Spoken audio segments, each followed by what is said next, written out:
Hai, ketemu lagi bersama saya Rena Yulia di mata kuliah Viktimologi. Udah like, udah subscribe, udah komen? Belum ya. Kalau belum, subrek dong, subrek dulu. Oke, oke. Teman-teman mata kuliah Viktimologi, hari ini saya akan menyampaikan materi terkait dengan mm, korban di dalam subsistem peradilan pidana. Nah, subsistem peradilan pidana ini ada beberapa kan, dari mulai tahap bersinggungan dengan kepolisian, kemudian kejaksaan, kemudian ada advokat di situ, kemudian ada hakim di pengadilan, dan selebihnya ada lapas. Nah, hari ini kita mau bicara tentang korban dan polisi, atau bagaimana sih sebetulnya perlindungan hukum di dalam proses di kepolisian, baik itu penyelidikan maupun penyidikan. Oke, baik. Saya mau nanya dulu nih, apa kabarnya hari ini? Mudah-mudahan kita selalu sehat ya. Meskipun wabah COVID masih ada di Indonesia, tapi kita semua segera berdoa, ya Allah, semoga segera situasi pulih kembali. Kangen ngajar di kelas, ada yang kangen gak sih sama aku? Kangen kita diskusi, ngobrol, dan tentu saja sambil ngopi ya. Oke, baik, kita mulai aja ya materinya. Untuk yang pertama adalah kita tahu bahwa polisi itu merupakan gerbang pertama dan utama dalam sistem peradilan pidana. Kenapa? Karena ketika ada kejahatan, maka yang pertama kali dicari adalah kepolisian. Pasti lapor polisi dong, ya nggak sih? Apa lapor pacar dulu ya? Ayah ngaku dijamret, ayah ngaku dipukulin. Pasti nyari polisi kalau menjadi korban kejahatan. Nah, nggak masalah sih, maksudnya apa ya? Masalahnya, apakah ketika misalnya dalam proses penegakan hukum itu korban dilindungi nggak oleh kepolisian? Kita lihat bagaimana kedudukan korban di dalam proses penegakan hukum ketika prosesnya di kepolisian. Aduh, belibet banget sih. Ketika prosesnya di kepolisian, gimana sih kedudukannya? Nah, kita bisa melihat itu gini.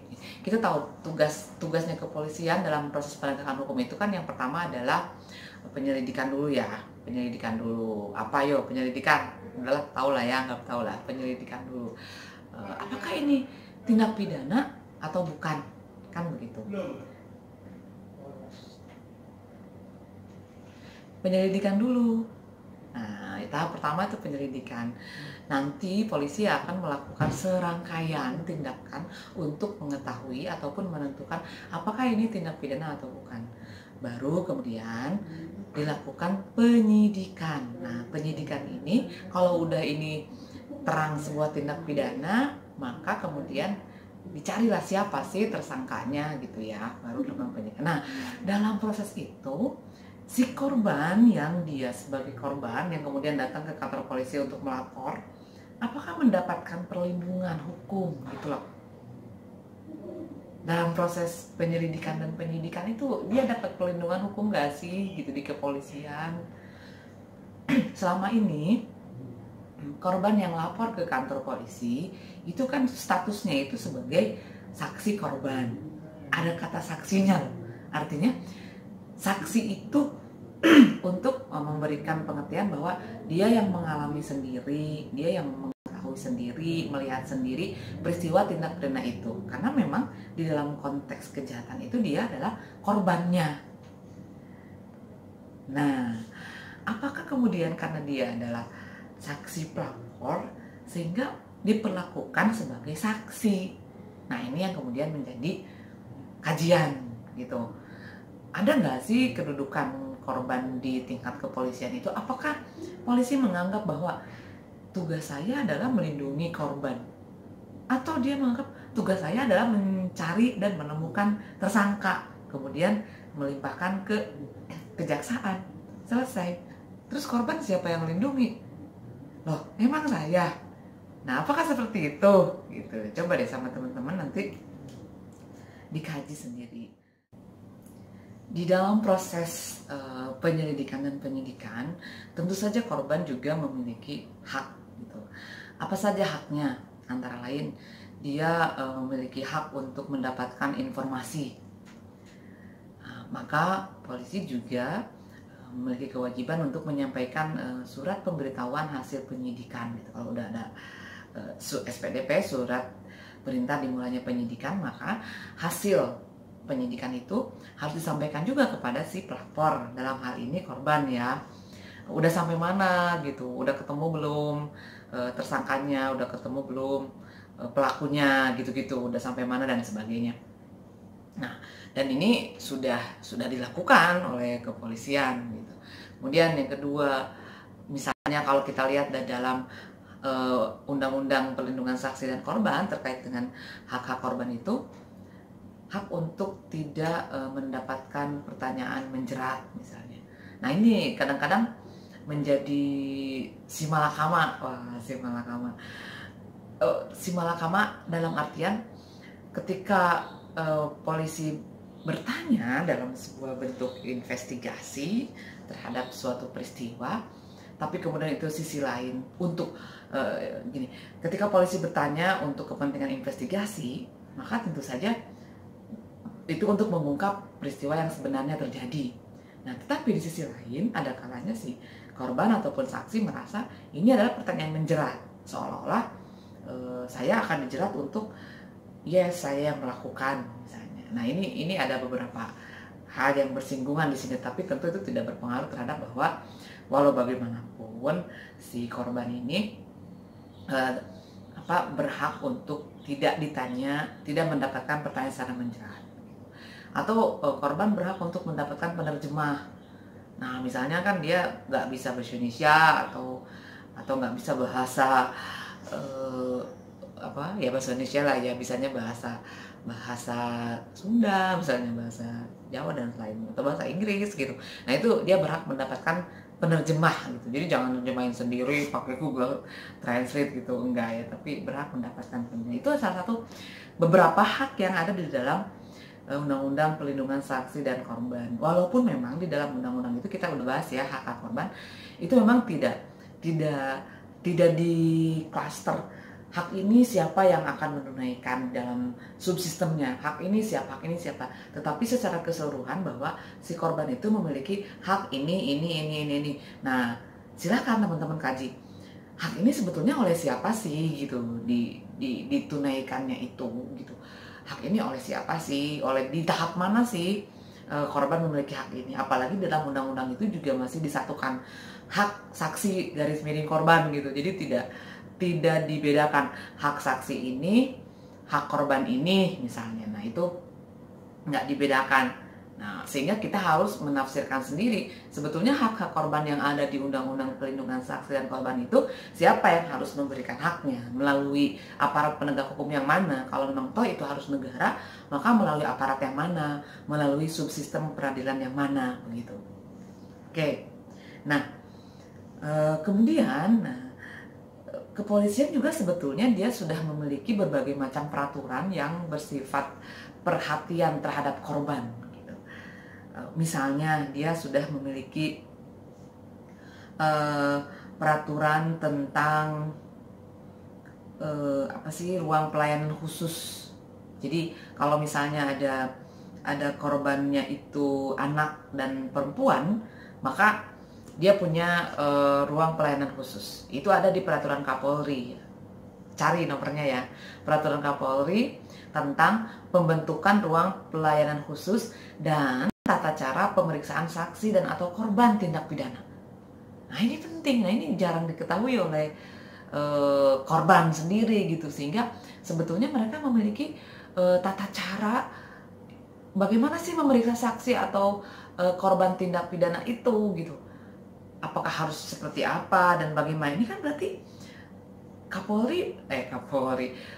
pihak kepolisian begitu aware gitu terhadap penyelenggaraan pelayanan untuk saksi dan korban gitu. Saya bacakan misalnya tidak menghakimi saksi dan atau korban, begitu, mendengarkan keterangan korban dengan aktif dan penuh pengertian, menjaga kerahasiaan saksi dan korban. Nah, ini hak-hak yang diberikan oleh pihak polisi kepada korban ketika ada di dalam tahap pemeriksaan saksi dan korban dalam tahap penyidikan gitu. Jadi nggak sembarangan gitu. Walaupun misalnya pada kenyataannya enggak kok Bu, ada loh yang itu kan kenyataan. Nah, makanya kalau di dalam skripsi bisa dijadikan skripsi masalah. Kenyataannya enggak, padahal peraturannya korban harus diberikan jaminan keselamatan, harus dirahasiakan, harus tidak dihakimi, harus didengarkan, memberikan informasi.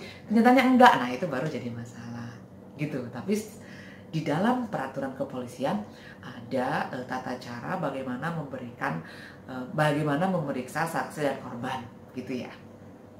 Oke, selain peraturan itu, kemudian juga terbit tahun 2018 terbit Surat Edaran Kapolri nomor SE 8 tahun 2018 tentang penerapan keadilan restoratif justice. Nah, surat edaran ini memuat beberapa hal terkait dengan keberadaan korban di dalam proses penyelesaian peradilan pidana atau perkara pidana.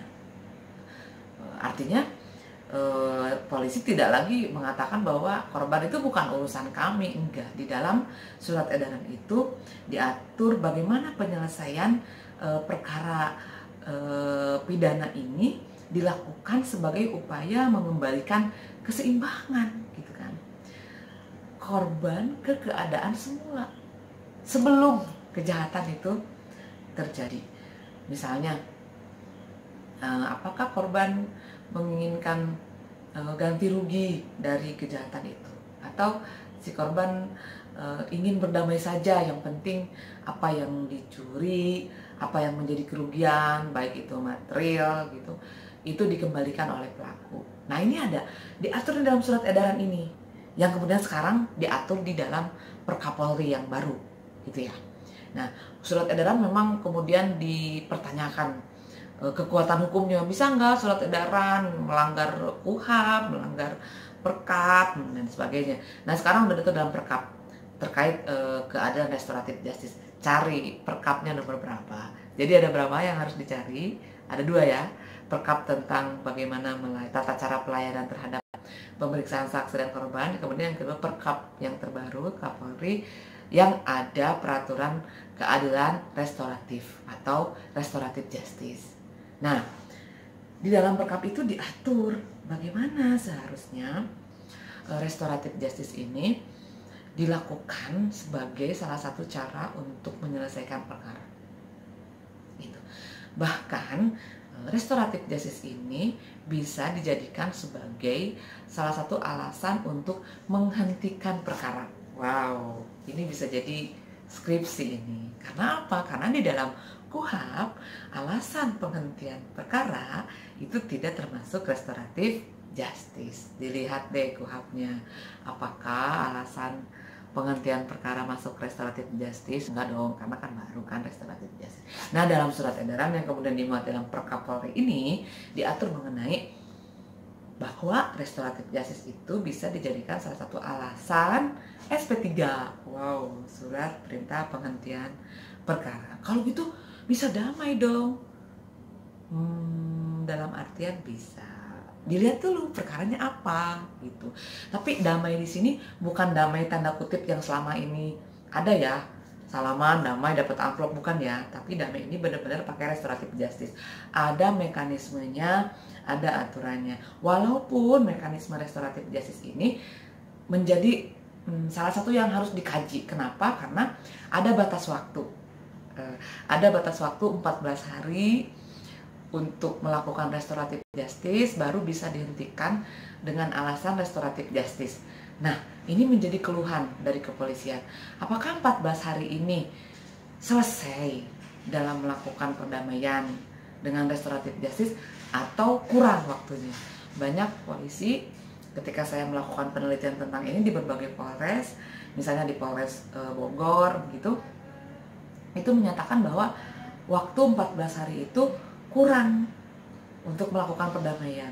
Bahkan kadang-kadang udah damai, karena begini, misalnya, karena gini, perdamaian itu kan harus ada orangnya, harus ada pelakunya, harus ada korbannya. Dalam hal ini, dalam konteks ini, polisi sebagai mediator untuk memediasi, untuk mendamaikan. Nah, polisi yang sebagai mediator ini, sebaiknya dia juga punya sertifikat mediator, artinya dia sudah sebagai mediator. Biasanya untuk kasus anak, banyak polisi yang sudah mendapatkan sertifikasi mediasi gitu, udah mengikuti pelatihan mediasi. Nah, dengan adanya restoratif justice ini di dalam Perkapolri, maka sebaiknya banyak polisi yang menjadi mediator, yang menjadi mediasi supaya bisa memediasi perkara-perkara yang bisa diselesaikan dalam kasus restoratif, perkara-perkara yang bisa diselesaikan oleh restoratif justice atau melalui restoratif justice. Apa sih, perkara apa yang bisa dilakukan dengan atau yang bisa diselesaikan dengan restoratif justice?